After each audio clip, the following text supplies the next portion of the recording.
que tengo mil secretos para darte y tú tienes tanta prisa por crecer. Pies de nubes, pasos de gigante. El amor siempre fue tu idioma. No lo olvides por crecer.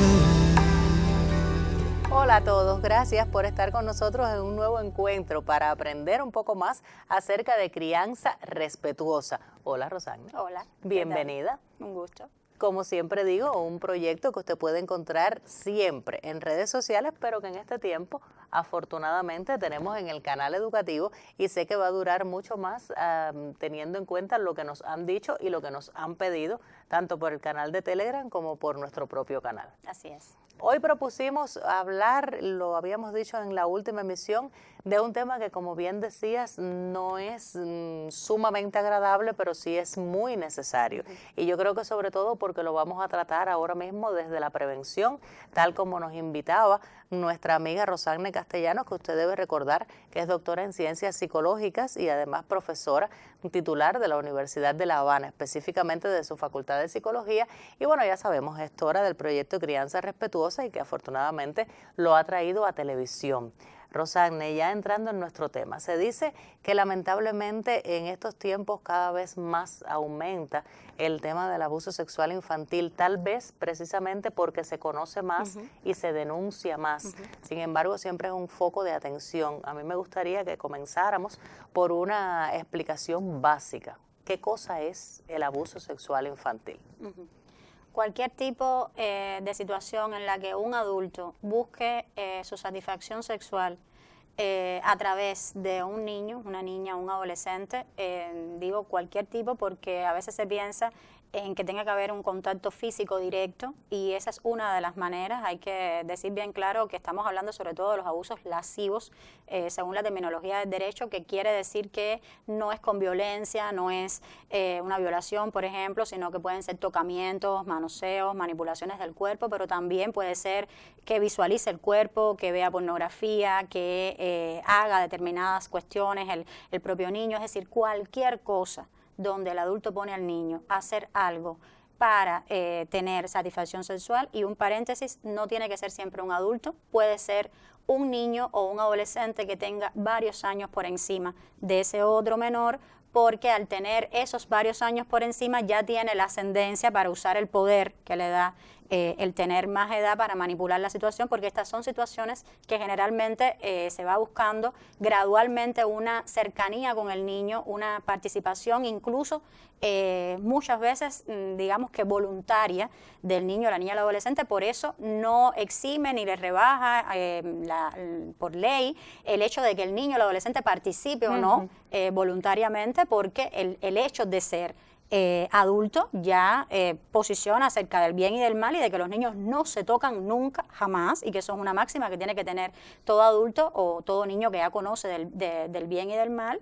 Y por tanto es muy sancionable, es una de las maneras en las que más se afectan a niños, niñas y adolescentes, porque este tipo de situación llega generalmente de personas cercanas afectivamente, incluso pueden ser muy cercanas. Estamos hablando que puede ser mamá, papá, padrastros, abuelos, abuelastros, un vecino que cuida de los niños. Ahí se da una relación de confianza donde generalmente los cuidadores no saben que está ocurriendo esto, que puede ocurrir incluso por mucho tiempo, y se sella el vínculo, se genera una complicidad, ya sea con cierta presión de va a pasar esto, me va a pasar esto, se va a generar esto, o realmente incluso hasta a veces buscado por ese niño o por ese adolescente, porque vamos a decir claramente que el cuerpo tiene un diseño que si se toca sin violentar las partes que se erotizan, es decir, que generan placer, pues esa persona puede poner al niño o al adolescente en una situación incluso de placer, lo cual desde el punto de vista de la atención terapéutica es una de las cosas más complicadas, porque el niño o el adolescente experimentan mucha culpa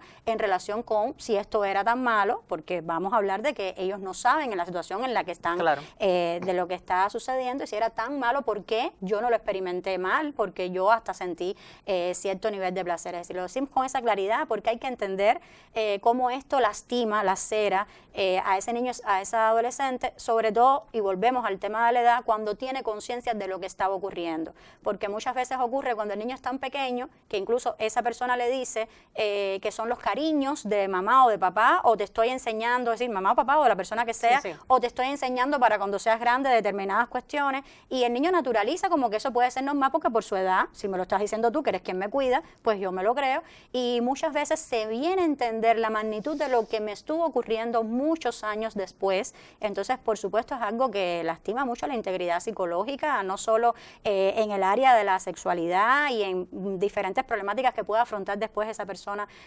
cuando crece, sino específicamente en su autoestima, e incluso en una especie de suspicacia ante la vida, de temer a los vínculos, porque si me querías y me hiciste esto, entonces no puedo confiar en otros vínculos, o dificultades para, por ejemplo, disfrutar plenamente la sexualidad, o por el contrario, promiscuidad, es decir, afecta de una manera muy amplia, con diferentes tipos de desajustes e incluso cosas que no se ven de inmediato, sino que se van a ver con el paso del tiempo. Entonces, es una situación realmente muy sensible que se ve muchísimo más en los tiempos que corren, y por tanto toda familia tiene que saber que nadie está exenta de que le sucede en cualquier familia, y por tanto hay que prepararse sobre estos temas. Y cuando hablamos acerca de este fenómeno, Rosanne, ¿cuáles son los mitos que más se socializan, se generalizan acerca del mismo? Bueno, justamente acabo de mencionar uno que es el que tiene que ver con que el abuso sexual infantil ocurre en contextos marginales y no en familias funcionales, en familias que cuidan bien de los niños. Los mitos es muy importante que los conozcamos porque hay que derribarlos para poder realmente conocer de todo esto y ayudar bien a que no le pase a los niños, y ese es uno. Ocurre en cualquier tipo de familia porque llega de personas de las que no se esperan. Los abusadores sexuales, incluso para la criminología, son muy difíciles porque son difíciles de estudiar, porque el perfil no es un perfil típico. Incluso pueden ser personas con una conducta social magnífica y no tienen un cartel lumínico en la frente. Es decir, lo que tenemos es que preparar a los niños, no esperar encontrar señales de quién puede o no puede ser un abusador sexual. Otro de los mitos tiene que ver con que se castiga mucho por el género, con que si la niña, por ejemplo, lo buscó o lo propició. Ya acabamos de hablar de eso. Es decir, en primer lugar, siempre saber que un adulto es responsable de sus acciones, donde quiera que haya un niño o un adolescente, y muchas veces ni siquiera ha ocurrido eso, pero se suele a castigar, y ese castigo se dice que en materia del abuso, a veces el momento en el que el niño comunica, el adolescente comunica, que es algo muy difícil para un niño o un adolescente, en una relación de poder adulto, adultocéntrica, comunicar algo de este tipo es muy difícil, y sin embargo, la reacción que tiene la familia, si apoya de inmediato y dice, muy valiente, gracias, vamos a ayudarte, vamos a resolverlo, aunque haya que investigar si ocurrió o no, pero desacreditarlo o decirle por qué no lo dijiste antes, es decir, esa reacción inicial es muy importante. Entonces, ese otro mito que tiene que ver con el hecho de que la niña lo pudo haber provocado para tratar de quitarle esa culpabilidad, esa responsabilidad, es extremadamente nocivo. El otro tiene que ver con la cuestión de si los niños mienten o no, y que muchas veces se dice son mentiras, los niños son muy fantasiosos, los niños inventan muchas cosas, no, los niños son fantasiosos, pero hay cuestiones que si ni siquiera conocen, es decir, mientras más pequeños los niños es mucho más contundente esto, porque de dónde va a sacar información para construir algo que cuenta un niño que es pequeño, que no tiene todavía historia de vida. Ya cuando es un niño más grande, que puede tener una experiencia de vida, ya tú puedes decir, bueno, hay determinadas cuestiones, pero siempre tengo que decir, te creo, y después averiguar. Y así se construyen, se tejen determinadas visiones sobre la situación del abuso que lo que hace es, digamos que sellar más la boca del niño, o la posibilidad de darle ese apoyo inmediato que requiere un niño cuando ocurren lamentablemente estas cosas. Y cuando hablamos acerca de prevención, ¿por qué decimos que la prevención es el primer paso, uno de los más importantes para cortar estos fenómenos?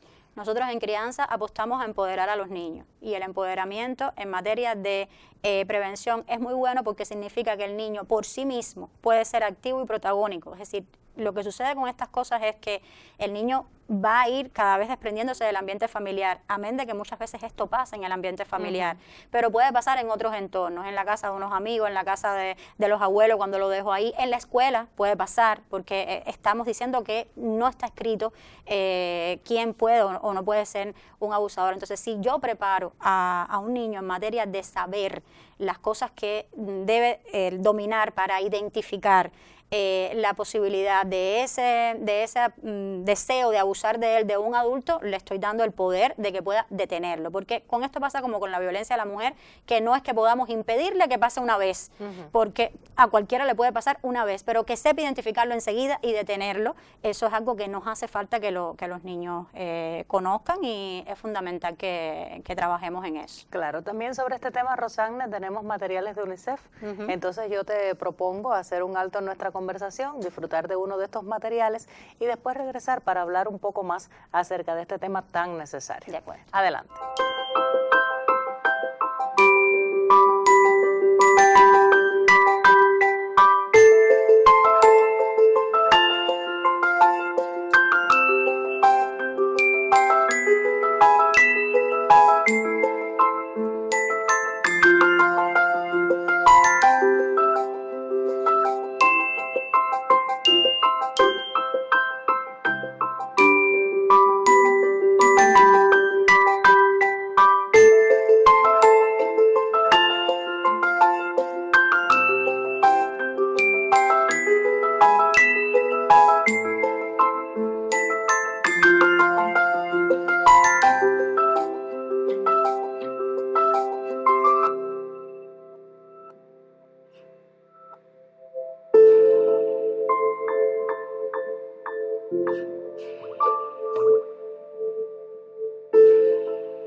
Continuamos conversando acerca del tema que nos ocupa en esta emisión. Hablamos acerca del abuso sexual infantil desde el punto de vista de la prevención, algo que es sumamente importante, como hemos venido observando en estos tiempos de programa hasta este minuto, pero también en otros espacios en los que se ha abordado este tema tan necesario, como decíamos al inicio, Rosanne. En este caso, me gustaría hacerte una nueva pregunta. A ver, se dice que incluso los niños amados, educados y tal, pueden ser víctimas de abuso sexual infantil y evidentemente ya tú lo explicabas también en nuestro anterior tiempo de conversación. ¿Qué papel deben jugar los adultos en función de evitar este fenómeno? Hay dos cosas fundamentales. Uno es, y hemos hablado mucho a lo largo de nuestros programas, la importancia para el empoderamiento de un niño en este enfoque de ser sujeto de sus derechos, de que tengan autonomía y lo que se conoce como el validismo completo, es decir, el valerse por sí mismo, que ya desde los 4 o los 5 años un niño puede empezar a tener cuidados de su cuerpo, es decir, una formación de hábitos que lo coloque en poder tener una autonomía del cuerpo que impida que otros tengan que acceder a su cuerpo para poder hacerle, es decir, lo que justifique determinadas maniobras, y eso supone que los cuidadores, los adultos, porque a veces incluso esos ambientes de mejores cuidados son sobreprotectores y recortan un poco la autonomía de los niños. Mientras más yo quiera un niño, más tengo que saber que tengo que prepararlo para la vida. Y mientras más temprano un niño, y desde los 3 años los niños son muy dados a aprender cosas de este tipo. Entonces, al adulto le toca proveer el nivel de autonomía del niño en el sentido de que sepa hacerse las cosas, bañarse, asearse cuando va al baño, limpiarse, todo lo que tenga que ver con su cuerpo para que quitemos esa necesidad de que otros adultos tengan que darle ese tipo de cuidado. Es decir, la autonomía es una. Pero también hay un acceso que se le da al cuerpo de los niños que es cultural, del que ya hemos hablado, que es el de que cualquier adulto puede cuidar de los niños, y en ese sentido, o lo mismo lo cargamos en una guagua, por ejemplo, que exigimos que por educación formal hay que darle besos a cualquier tipo de persona. Los padres insisten mucho en dale, saluda, dale besos, y le enseñamos al niño desde pequeño a que cualquiera puede tener una proximidad sobre su cuerpo. No le enseñamos los límites que normalmente los niños tienen cuando son pequeños, una cautela ante el extraño, y si dejamos que ese sensor natural del niño esté ahí, el niño incluso hasta sabe quién le gusta y quién no le gusta. Pero si nosotros le decimos que a cualquiera le dé un beso y que se puede sentar en las piernas de cualquiera y que cualquiera puede, por ser adulto, ayudarte en funciones que tienen que ver con tu cuerpo, le estamos impidiendo que tenga una, digamos que precaución desde ellos mismos de por dónde puede haber una brecha de riesgo, de peligro. Entonces esas son las cosas que fundamentalmente los adultos tienen que trabajar. Y en el caso de los niños, ¿desde qué edad y de qué manera se empiezan a educar como para que sean protagonistas de esta prevención? Te decía, lo primero es incluso antes de hablar de abuso, cuando ya desde los 3 años yo empiezo a trabajar en la formación de hábitos que tienen que ver con que sepan valerse por ellos mismos en el cuidado de su cuerpo. Igual que aprenden a comer solo, pues toca aprender en la higiene, todo lo que tiene que ver con la higiene, el cuidado del cuerpo, vestirse, todo eso son cosas que muy tempranito ya está preparando a un niño para que tengan menos accesos los posibles abusadores, y por ahí empieza. Pero a partir de los 5 años, y claro, siempre en función de la inteligencia que tenga el niño, hay que siempre ubicarse en el niño, ya se puede empezar a hablar con propiedad de la cuestión de que no todos los adultos, por ser adultos, se portan bien, y que a veces hay adultos que no se portan bien, y pensar a explicarle al niño sin asustarlo, todo lo que los niños le enseñamos de una manera natural, porque este es un tema que a veces a la familia le preocupa, ¿cómo le hablo de esto? Claro. ¿Lo voy a asustar? ¿Se va a preocupar? No, si a un niño usted le habla de una manera natural y usted está sereno y está hablando del tema como de mariposas y cosas agradables, el niño lo toma con ese tono. Y yo lo que lo estoy es preparando para eso, como para todas las demás cosas de la vida. Así lo tenemos que ver, como que es algo que está dentro de lo mismo. Que no quiero que te tires delante de un carro porque no sepas cruzar la calle y te preparo para eso, pues tienes que saber identificar, y hay que hablarle de que hay adultos que no se portan bien. Esto en crianza respetuosa es muy importante para todo, porque el niño tiene que identificar las posibilidades de maltrato y decirle enfáticamente que hay secretos que no se guardan. Los niños juegan mucho a los secretos, les gustan los juegos. Entonces hay secretos que no son buenos, los secretos que tienen que ver con hacer algo con una persona, que tiene que ver con tu cuerpo, con el cuerpo de la persona, una cosa que pasa por el cuerpo, y hay que enseñarle las partes íntimas, a nombrarlo para que el niño sepa, ¿sí? Porque no es lo mismo que te toquen el pelo a que te toquen una parte íntima. ¿Sí? Todo eso hay que hablarlo de una manera natural, que conozcan las partes del cuerpo, que la pueda nombrar para que luego pueda decir, me tocaron aquí, me hicieron esto. ¿Sí? Si no, pues el niño está desvalido ante eso. Y que sepa entonces que donde quiera que un adulto lo invita a algo que tenga que ver con su cuerpo, el cuerpo del niño, el cuerpo del adulto, o situaciones sexuales, sabiendo ya el niño que cuáles son las partes íntimas, que se lo tenemos que haber explicado, es una señal de alerta, de peligro, que hay que decirle a esa persona, no, mi cuerpo no se toca, y ya hay que buscar a una persona de apoyo, que hay que decirle quién. Si lo hablas conmigo, lo hablas con papá, lo hablas con tu abuela, si estás en la escuela, lo hablas. Es decir, hay que preparar a un niño para todas las cosas, y lo vemos en serie, en películas, como a los niños se les prepara para todo, para todas las cosas. Esa es la mejor manera de que el niño pueda ser activamente protagonista de su propia protección. Y en el caso de las instituciones educativas, porque ahora mencionaste la escuela, y entonces pienso en esto porque una y otra vez hemos estado hablando sobre la escuela, precisamente por el tiempo que el niño pasa en la institución educativa, ya sea círculo infantil o escuela. ¿Sería bueno hablar de estos temas? ¿Es necesario hablar de estos temas en las escuelas? Claro que es necesario. La escuela siempre es apoyo de la función de la familia. Y a veces, sí hay familias que dicen, pero ¿por qué le van a hablar en la escuela de algo que nosotros no le hemos querido decir, que pensamos que no lo debe saber? Y justamente a veces es bueno que la escuela lo haga porque está preparando al niño para algo que la familia no lo ha preparado. Y lo que le está llegando al niño es un recurso de protección a través de la escuela. Lo que hay que ver de qué maneras, dosificado, a qué edad.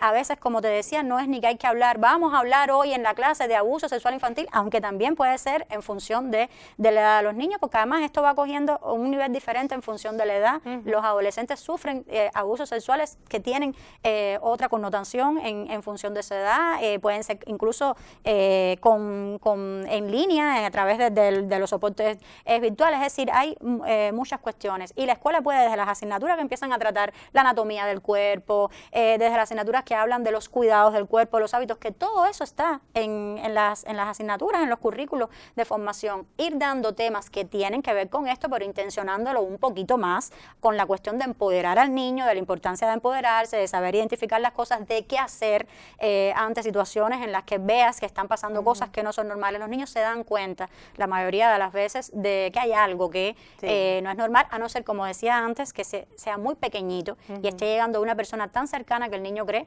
que eso es normal. Es decir, estos besos extraños de papá, no los ve extraño porque papá le dice que son los besos de papá, por ejemplo. Por decir cualquier caso, que además siempre lo que cuento tiene que ver con la realidad, con situaciones que lamentablemente nos llegan a las consultas. Me imagino, Rosanne, que de este tema sean muchísimas las preguntas y que incluso tengas muchas vivencias de esto, de las consultas y tal, pero específicamente en el grupo de Telegram te invito a que veamos cómo se maneja.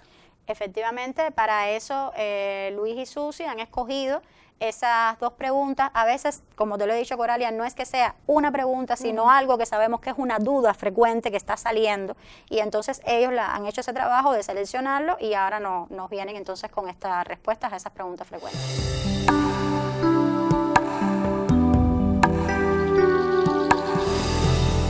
Hola, soy Susana y estamos desde las preguntas de Telegram con un tema muy importante hoy. La primera es: se dice que también puede darse el abuso sexual a través de Internet.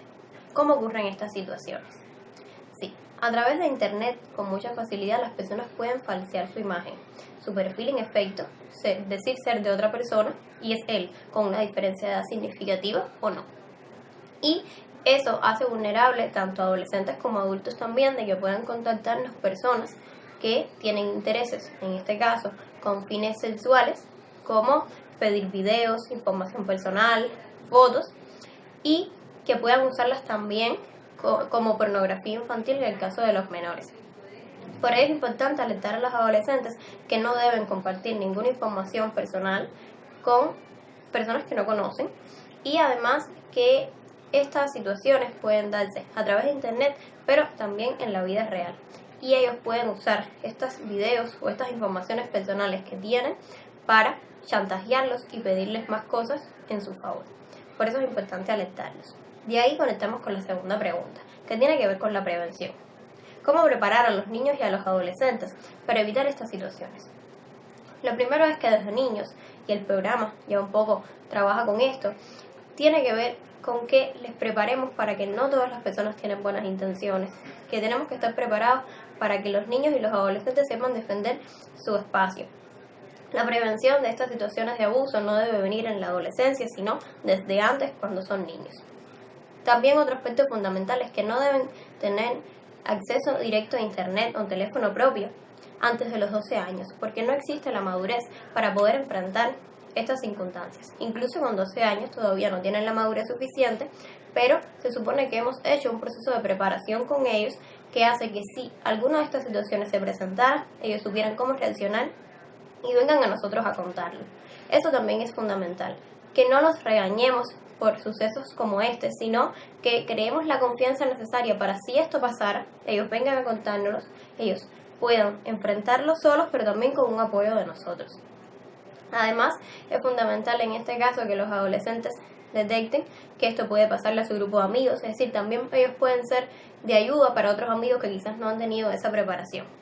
Así que lo más importante es que fomentemos prepararlos desde que son niños y que tengan la confianza para venir y contárnoslos. Incluso si hay alguien que les dijera, esto no se lo puedes contar a tus padres, es lo primero que deben contárselo a sus familiares. Espero hayan sido de ayuda estas recomendaciones y nos vemos en la próxima.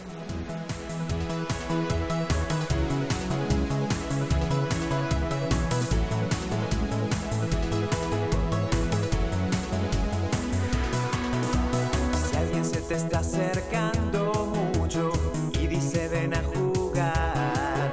Mírale a los ojos, muéstrale tu enojo y pronto se alejará. Si te hacen cosas que no entiendes y no son para tu edad, Llama a tu familia, busca un policía, nadie te debe tocar. cuidado, mira bien a todos lados. A veces la gente se porta mal, muy mal. Cuidado, que tu cuerpo es sagrado. A veces los adultos hacen mal, muy mal. Cuidado, siempre es mejor decir que no. Nadie debe de tocar tu cuerpo, esto es algo que está mal. Y si te amenazan que esto es un secreto, cuéntaselo a tu mamá. Si te llevan a un lugar extraño, corre pronto sin dudar. Aunque sea tu primo, tío o vecino, lo mejor es desconfiar. Cuidado, mira bien a todos lados. A veces la gente se porta mal, muy mal. Cuidado, que tu cuerpo es sagrado. A veces los adultos hacen mal, muy mal. Cuidado, siempre es mejor decir que no.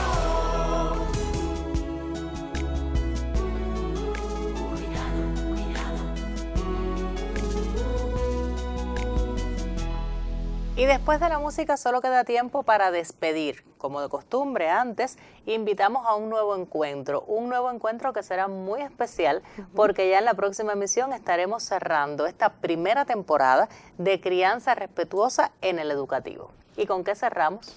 Bueno, justamente vamos a hacer un cierre de la temporada, así como lo has dicho, pero vamos a insistir a manera de resumen en la relación del constructo crianza respetuosa con la familia específicamente. Y vamos a hablar un poco acerca de qué le ha parecido, cuál ha sido la actividad del programa, ¿verdad? En cuanto a las redes, cuál ha sido la respuesta de las personas. Efectivamente. Perfecto, entonces muchísimas gracias, Rosana. Un gusto. Te espero en la próxima emisión. De acuerdo. Gracias, familia, también por acompañarnos. Y ya saben, esto es Crianza Respetuosa. En la próxima emisión volvemos. Un proyecto que usted puede encontrar en redes y que en este tiempo, afortunadamente, tenemos en el Educativo. Hasta la próxima.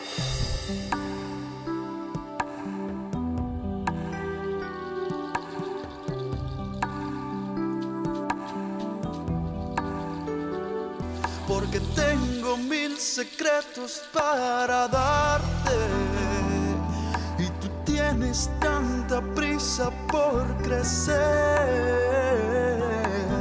Pies de nubes, pasos de gigante.